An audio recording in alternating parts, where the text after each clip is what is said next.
Welcome students. So in this video we will discuss only two important questions.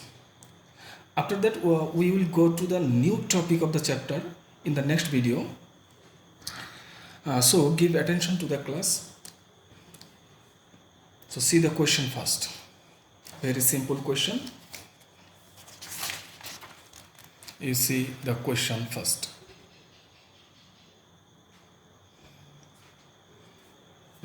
The question is, if fx is equal to, this is your function when x is not equal to 0 and equal to k if x is equal to 0, is continuous at the point x is equal to 0, then find the value of k. That is your question. So a very straight question. So we begin with, you know the method. So you write, since the function is continuous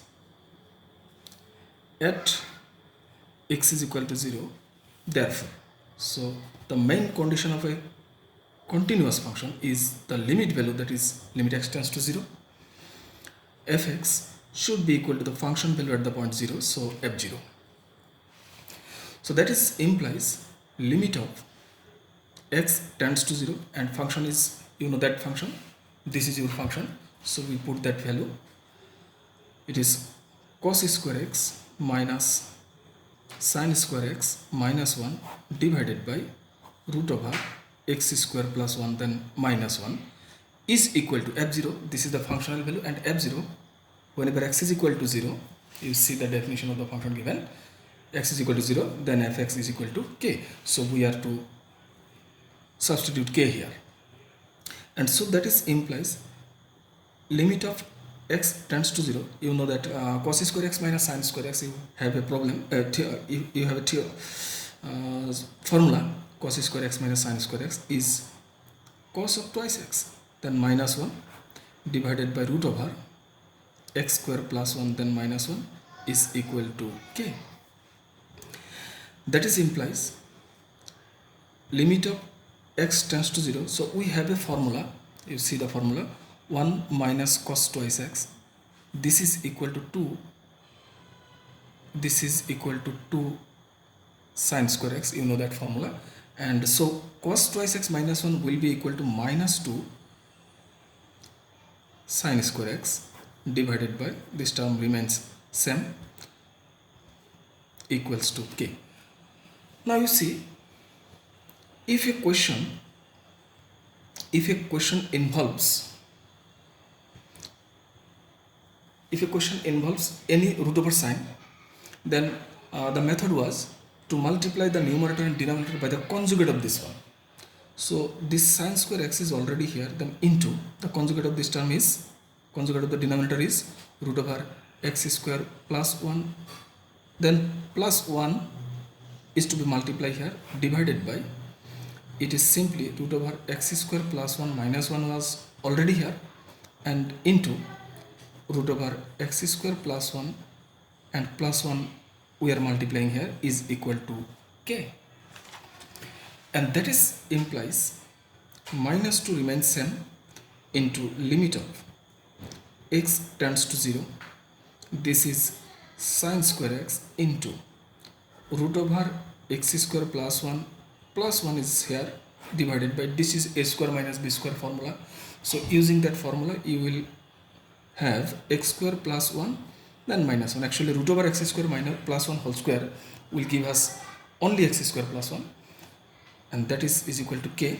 This positive negative 1 will cancel, this and this will cancel, and so it is sin square x by x square can be written like this. You see, is implies minus 2 was here into limit of x tends to 0, you can write like this, sin x by x whole square into the remaining term is, here you see the remaining term is this term, that is root over x square plus 1 then plus 1, it is root over x square plus 1 then plus 1, and that is equal to k.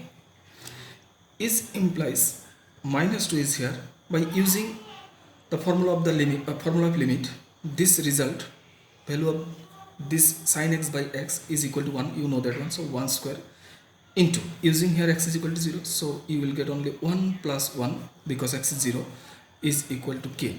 So finally you get k is equal to 2 into 2 is minus 4, minus is there, so the value of k is minus 4. Now we go to the next question. So you see the question first. You see the question. This is your question. Show that the function fx is equal to modulus of sin x plus cos x is continuous at x is equal to pi. অলপমান মন দিবা তোমালোকে. If a question is the composition of two functions, then the method is slightly differ from the previous methods. অলপমান মন দিবা তোমালোকে, যেতিয়া given function যেটো, this is the function, given function fx is equal to, this is the composition of two functions. Composition of function আমি ভালকে discuss কৰিম chapter ফাংশনত. গতিকে ইয়াতে তোমাক মই অলপমান ডিটেইলছ কৈ দিম কথাটো যে what is actually composition of function. Composition of function mean function of function.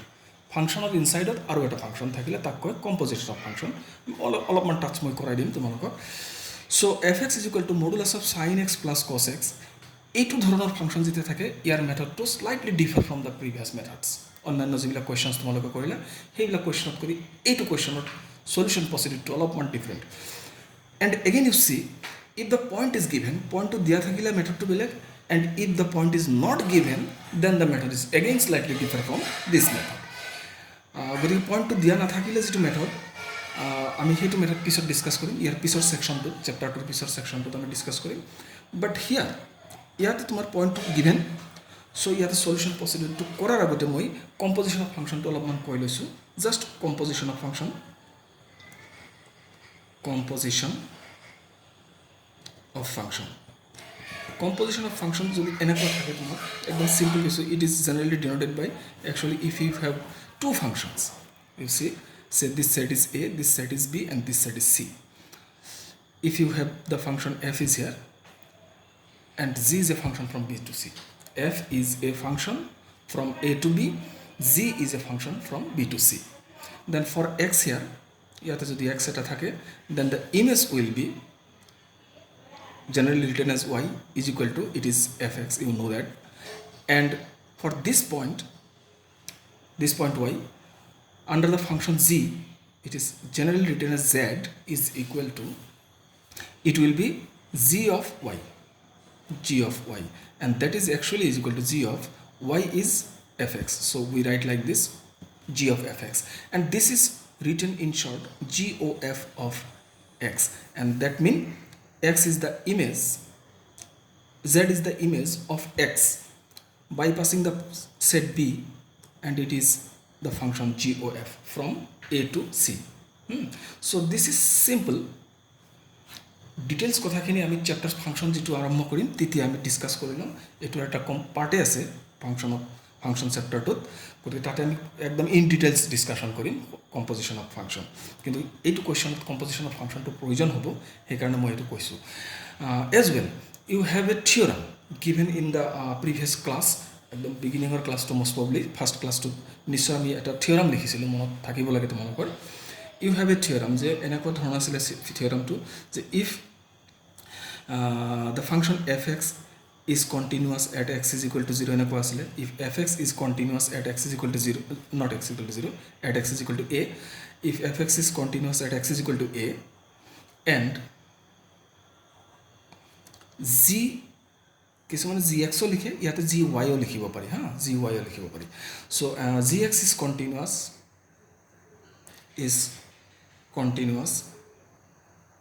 at fx is continuous at x is equal to a, and gx is continuous at fa, etu fa etu y equal to likhe bisot gom paba tomaloke. so fa then g2 amar gof function hobo, ei function to continuous hoy at x is equal to a, mane ei lastor function to g2 point at continuous, ei entire function to hetu point at continuous hoy. lastor function mean yate last function is f, hey f function to a point at continuous, so the entire function is also continuous at a.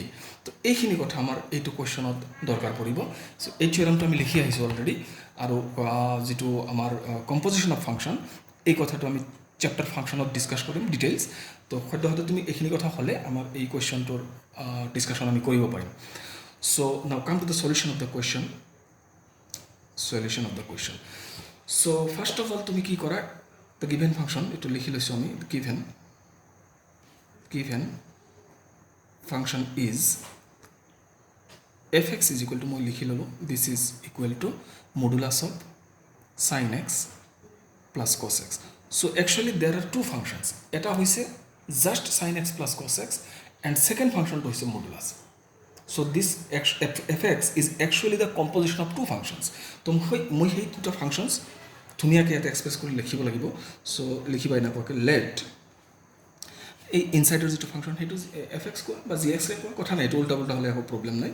So late মই ইয়াতে gx বুলি কৈছো, gx কৈছো, gx is equal two sin x plus cos x আৰু এইটো sin x plus cos x যেহেতুকে মডুলাছৰ ভিতৰত আছে that is again another function আৰু hx ইজ ইকুৱেল টু সেইটো আমি নতুন ফাংচনটো fx টো মই নললো এই কাৰণে fx ইজ অলৰেডি গিভেন সেই কাৰণে মই gx আৰু hx লৈছো। So hx is equal two it is say modulus of x এটা এই দুটাৰ কম্পোজিশন যে এইটো হয় আমি দেখুৱাই দিব লাগিব। So then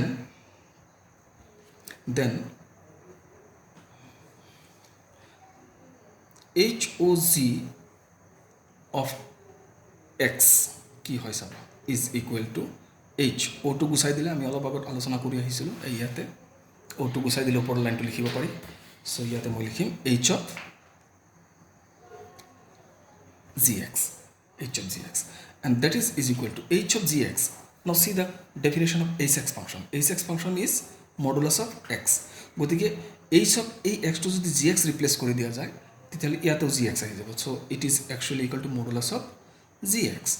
Now you see is equal to modulus of what was gx?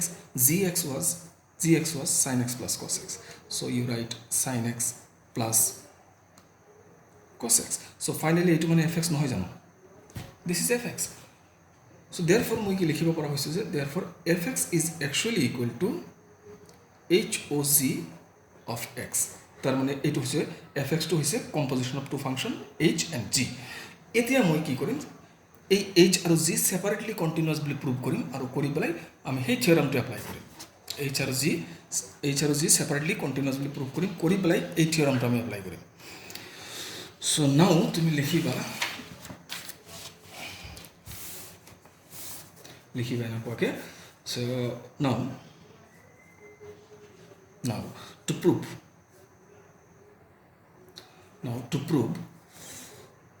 HOG x to দিলেও কথা নাই নিদিলেও কথা নাই HOG of x is continuous at x is equal to pi, itu আমাক কোৱেশ্চন কৈ দিছে at x is equal to pi, it is sufficient to prove that it is sufficient to prove that তোমার last ফাংশনটো মানে gx ফাংশনটো হেতু লিখিব লাগিব prove that gx is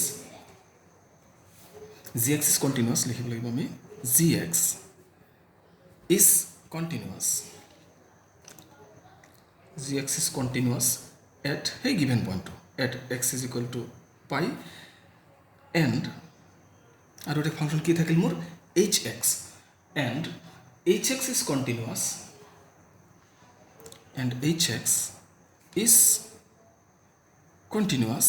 at হেতু হ'ব লাগিব g of pi। hx is continuous at হেতু y is equal to লিখি দিব পাৰি y is equal to g of pi, কিন্তু g of pi মানে একচুয়ালি কিমান gx মানে মন কৰা cos x plus sin x আছিল, গতিকে এটো হ'ব cos pi plus sin pi। তাৰমানে ultimately the point is cos pi is -1 sin pi is 0, so it is simply -1 মানে -1 পইণ্টত সেকেন্ড ফাংশন যেটো মানে hx ফাংশনটো কন্টিনিউয়াস বুলি প্ৰুভ কৰিব লাগিব। তো হেতু পিছৰ section. So first of all we are to prove that our gx function is continuous at x is equal to pi. Now it is gx function to কি আছিল আমাৰ, now gx is equal to it was simply cos x plus sin x। এই ফাংশনটো মই pi পইণ্টত continuous দেখুৱাব লাগে। So that is why we find the limit of gx at x is equal to pi and function value of gx at x is equal to pi.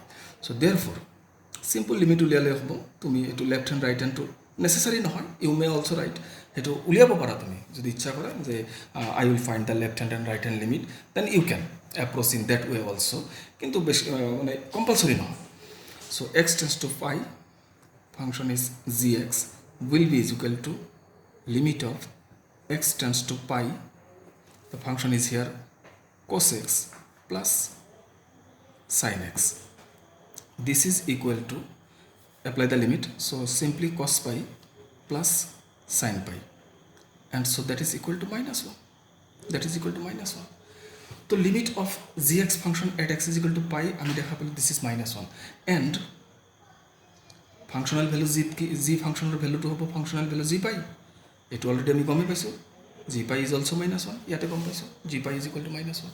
তো ultimately limit value and function value they are equal, so' তুমি directly লিখিবা there for limit of x tends to pi g x is equal to g pi, আৰু এইটো হ'ল মানে মই লগে লগে ক'ব পাৰিলোঁ the function g x is a continuous function, therefore the function gx is continuous at x is equal to pi.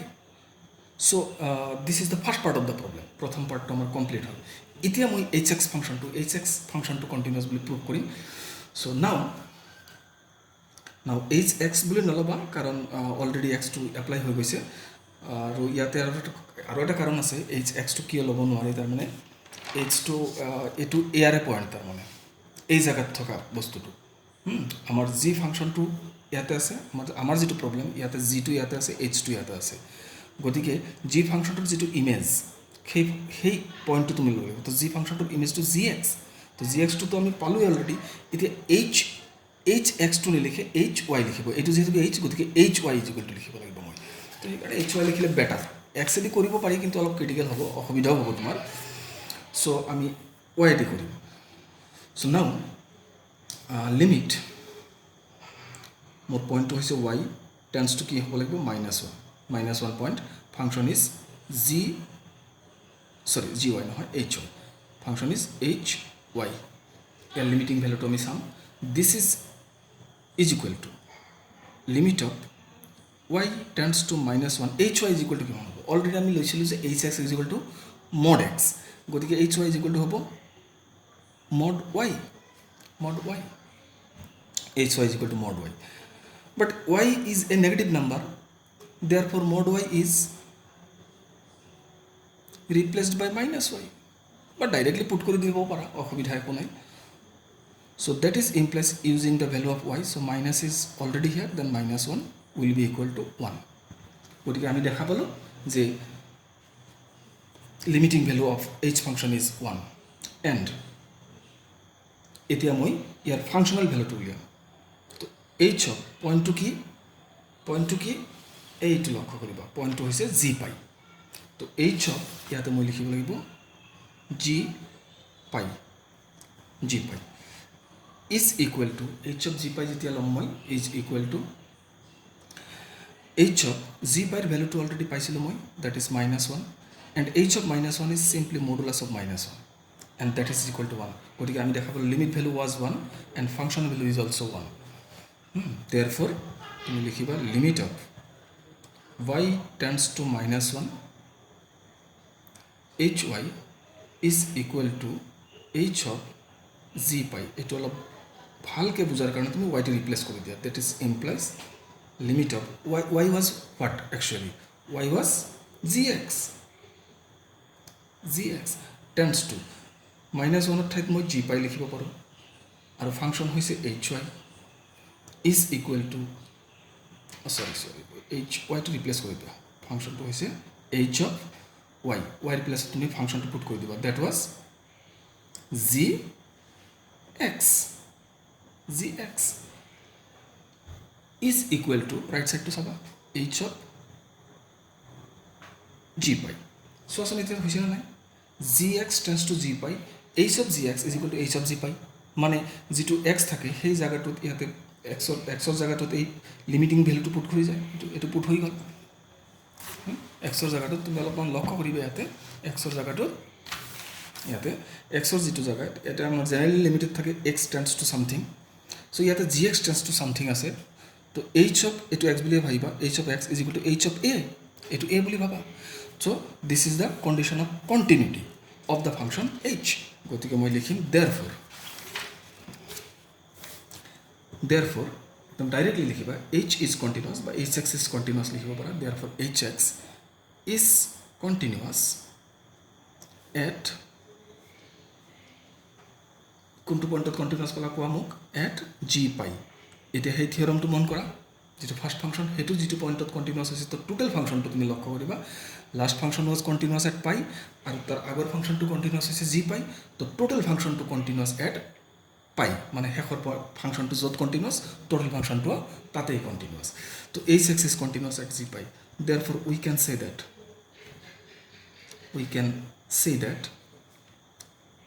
সে that fx is equal to এইটো actually কাৰ ফাংচন আছিলে hog নহয় জানো hog of x is hog টো লিখিয়ে দিব পাৰা hog it was actually cos x plus sin x is continuous at x is equal to pi গতিকে this completes the solution of the question তো গতিকে কুৱেশ্যনটো অলপমান তোমালোকৰ অসুবিধা হ'ব পাৰে কিন্তু যেতিয়া আমি চেপ্টাৰ যেতিয়া হেৰি কৰিম যিটো আমাৰ কম্পজিশ্যন অফ ফাংচন চেপ্টাৰটো যেতিয়া ফিনিশ্ড কৰিম আমি তেতিয়া কিন্তু তুমি ইয়াতে অসুবিধাটো নোপোৱা ইয়াতে যিটো প্ৰব্লেম অলপ হৈছে মই গম পাইছোঁ নিশ্চয় প্ৰব্লেম হ'ব কাৰণ কম্পজিশ্যন অফ ফাংচনটো তোমালোকৰ ক্লিয়াৰে নাই তথাপি তাৰে ওপৰত বেছ কৰা কুৱেশ্যন এটা আহি গৈছেতো সেইকাৰণে অলপমান অসুবিধা হ'ব পাৰে গতিকে সেইটো তুমি টেনশ্যন ল'ব নালাগে আমি যেতিয়া সেই চেপ্টাৰটো ক্লিয়াৰ কৰিম মানে কম্পজিশ্যন অফ ফাংচন চেপ্টাৰটো যেতিয়া আমি পঢ়িম তেতিয়াহ'লে এইটো কুৱেশ্যন তোমাৰ বুজাত বিশেষ এটা অসুবিধা নহয় আৰু তথাপি কিবা কনফিউজন থাকিলে আমি ক্লাছ পাম নহয় তেতিয়া ক্লিয়াৰ কৰি ল'ম গতিকে আমি এইটো ভিডিঅ' শেষ কৰিলোঁ we finish this video' here and now we will go to the next section of the chapter তো নেক্সট ছেকশ্যনটো কি আছিলে আমাৰ নেক্সট ছেকশ্যনটো আছিলে continuity of function at in an interval এতিয়ালৈকে আমি পঢ়ি আছিলোঁ continuity of function at a point এতিয়ালৈকে আমি যিবিলাক কুৱেশ্যনছ কৰিছোঁ সববিলাক পইণ্টত কণ্টিনিউটি চেক কৰিছোঁ কিন্তু ইয়াৰ পিছত যিখিনি আমি পঢ়িম সেইবিলাক সববিলাক আহিব ইণ্টাৰভেলত চ' ইন এন ইণ্টাৰভেল তো how to check the continuity of function in an interval তাৰে থিয়ৰী পাৰ্ট অলপমান কথাই আছে আমি নেক্সট ভিডিঅ'টোত সেইখিনি আলোচনা কৰিম just you see the next subsequent video' and we will discuss the next section of the chapter গতিকে আমি ইয়াতে চেপ্টাৰটো এইটো চেপ্টাৰ এইখিনি পাৰ্ট আমি ইয়াতে শেষ কৰিলোঁ চ' তোমালোকে নেক্সট ভিডিঅ'টো চাবা ক্লিয়াৰ হৈ যাব ধুনীয়াকৈ অলপমান থিয়ৰী আছে থিয়ৰীখিনি অলপ ভালকৈ চাবা আফটাৰ দেট উইল ডু চাম ৰিলেটেড প্ৰব্লেমছ কিছু প্ৰব্লেমছ আমি কৰিম আৰু চেপ্টাৰটো আমি ফিনিছ কৰি দিম অ'কে থেংক ইউ